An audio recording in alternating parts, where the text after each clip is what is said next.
Soya त के हो पारा ल हामी चाहिँ मङ्गल बजार ललितपुर घुम्न आयो छोरी दिदी अनि म छोरी यता हेर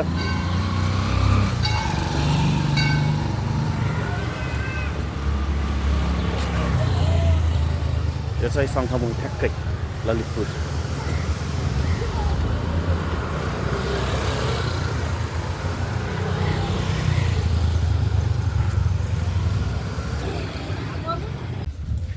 यो चाहिँ सङ्गमबाट कति उकालो पुगेपछिको अशोक कति राम्रो पुरै कति राम्रो सेतोमा एकदम एकदम हेर्दाखेरि नै सुन्दर अनि आकाशको माथिको पृष्ठभूमि अनि त्यसपछि त्यहाँको स्तूपको कलर ठ्याक्क म्याच भएको छ यो चाहिँ ठ्याक्कै हामी चाहिँ हिजो यात्रामा निस्क्यौँ त्यहीँ अगाडि अगाडि ल हाम्रो यात्रा चाहिँ दक्षिण ढोकादेखि यो अहिले त नभेट्नु ललितपुर दरबार स्क्वायरसम्म भन्ने हो त्यहाँदेखि अनि त्यहाँ जाने क्रममा हामी टेम्पो चढ्यो टेम्पो चढिसकेपछि हामी माथि टेम्पो चढेर हामी सङ्गमल झरिसकेपछि माथि बाटोमा देखिने अशोक स्तूप हो एकदम ब्युटिफुल इन्भाइरोमेन्ट पनि साथै दिदी अनि छोरी हाम्रो यात्रा घुम्न मान्छेको छोरीको लास्ट सन्डे भएको कारणले गर्दाखेरि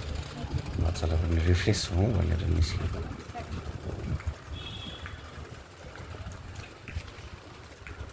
हामी चाहिँ बुद्धिस्ट धर्म बिलोङ्स गर्ने मान्छे भएको हुनाले हामी चाहिँ के भन्छ स्तूपहरू देख्ने बित्तिकै हाम्रो आस्था हाम्रो धरोहर जस्तो एउटा मुभमेन्ट क्रिएट गर्छ माइन्डमा त्यो खालको एउटा माइन्ड सेटअप हुन्छ हामी एक कोर्वा गरेर हामी चाहिँ यहाँबाट निस्किन्छौँ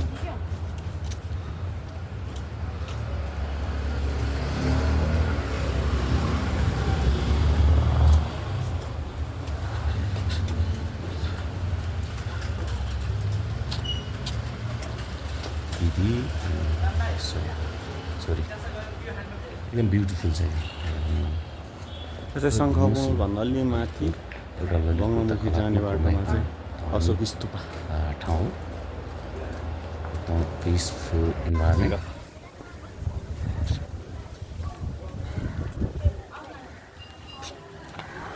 त्यसपछि हामी चाहिँ यो त्यसपछि हामी त्यहाँबाट निस्केपछि बङ्गलामुखी पहिला हामी यताबाट घुम्ने हो बस्दाखेरि बङ्गलामुखी मन्दिर घुम्यो भने चाहिँ मलले चिताएको केटी पाउँथ्यो अरे भनेर हामी खुब बङ्गलामुखीमा धाउँथ्यौँ त्यो ताका भनौँ न योभन्दा 20-25 वर्ष अगाडि बङ्गलामुखी त्यस्तै छ बाहिर बङ्गालबाट यसो गाउँघर बाहिर निस्क्यो अब हाम्रो यात्रा चाहिँ ठ्याक्कै मङ्गल जाने तपाईँको जस्तै गरेर बाँधिदिनुहोस् अहिले पनि तर पाटन तर्फ लागि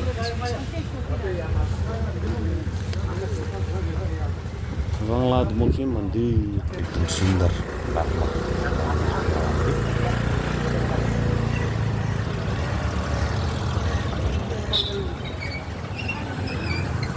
त्यहाँबाट एक्जिट हुँदै हामी पाटन दरबार स्क्वायरको बाटो अझै पनि त्यसबाट निस्केपछि हामी राइट लाग्यो भने के भयो अब हामी चाहिँ कहाँ पुग्छौँ त भन्दाखेरि राइट लाग्ने बित्तिकै हामी मुङ्ला बजार पाटन दरबार स्क्वायर मुङ्ला बजार भन्छ चाहिँ पाटन दरबार स्क्वायर सिद्धि नरसिंह मल्लको दरबार चाहिँ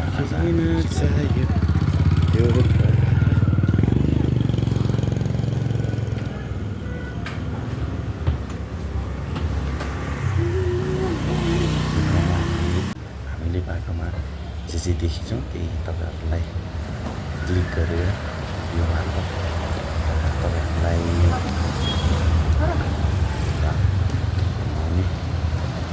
फेस गर्न दृश्यहरू साँच्ची नै ललितपुरमा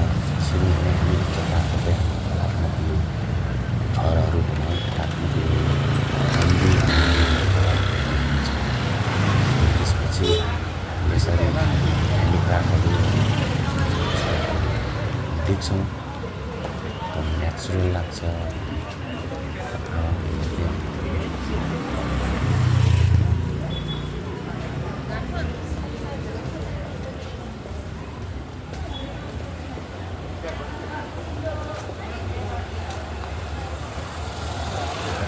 वर्षपछि जाँदाखेरिको पहिला 20 वर्ष अगाडि लाइनमा धेरै टाउकोतिर लगाइरहेको थियो। सर हिजो आइसक्रिम पनि थियो? एउटा आइसक्रिम हिजो आइसक्रिम पनि थियो? थियो? साँच्चै सुन्दर छ। 3 दिन भयो हिजो लास्ट दिएर बिछाएको छ। यो ललितपुरको चाहिँ यो ढुङ्गा खुट्टा बिछाएको चाहिँ पहिलोदेखिको मान्नुपर्छ। के भन्छ यसलाई?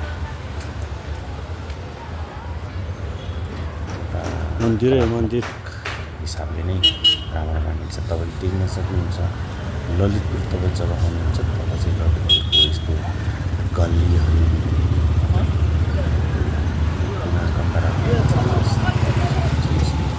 बाटोमा ढुङ्गा बिछाएको इँटाहरू बिछाएको एकदम सुन्दर छ। ताकि नभए बाटोतिर आएको छैन त्यो राम्रो कलात्मक मन्दिरहरू छ।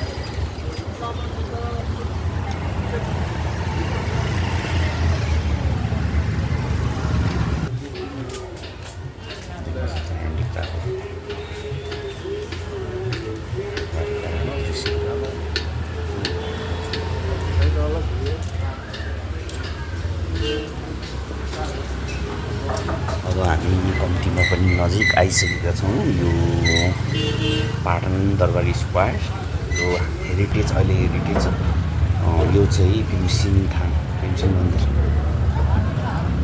मैले पढेअनुसार यो चाहिँ यो एरिया यो पाटन दरबार स्क्वायर चाहिँ पाटन दरबार स्क्वायरको स्थापना चाहिँ सिद्धि नरसिंह मल्ल भनेर पढेका थियौँ। यस्तो कलात्मक छ। अघि मैले तपाईँले भनिहालेँ ढुङ्गा बिछाएको छ। यो चाहिँ ठ्याक्कै यो माथि चाहिँ स्कुल छ, तल चाहिँ यो धारा यो चाहिँ सरबार छरिरहेको हुन्छ। म 20-25 वर्ष अगाडि बस्दाखेरि हामी चाहिँ पाटन लुक्सीबाट यहाँ पानी लिन आउँथ्यौँ इन्डियन साइकलमा। त्यतिखेर गजबको दुःख पाएको थियो। अहिले सम्झिँदा चाहिँ खुब रमाइलो लाग्छ। त्यो उताका चाहिँ यस्तो थियो। हेर्नु न हेर्न सक्नुहुन्छ तपाईँले दृश्यमा राम्रो छ। पानी झरिरहेको गिरा छोरी पानी हुँदैछ। पहिला चाहिँ हामी 15 वर्ष अगाडि चाहिँ यहीँ बस्ने चाहिँ यहाँ पानी नभए भने यही पानी लिन आउँथ्यो। यो पाटन दरबार एरिया परिसरभित्र यहाँ भनिहालेँ एकदम कलात्मक रूपमा कुकिएर बनाएको।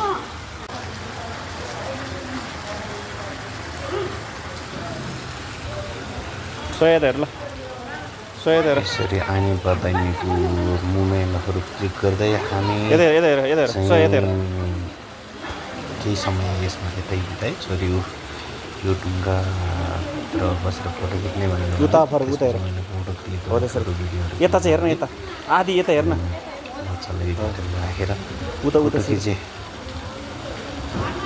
त्यसपछि हामी यताउता पाटन दरबार निस्किसकेपछि छिरिसक्यो। हामी यताभित्र महावाल कि के भन्ने ठाउँभित्र नागबालभित्र क्लिक गर्दै रमाइलो दृश्य साँच्चीकै मन लोभिने आनन्द भएको थियो। यात्रा क्रमहरूमा हामीले धेरै कुराहरू क्लिक गऱ्यौँ, फोटोहरू खिच्यौँ। यसरी हाम्रो हिजोको यात्रा समापन भएको थियो।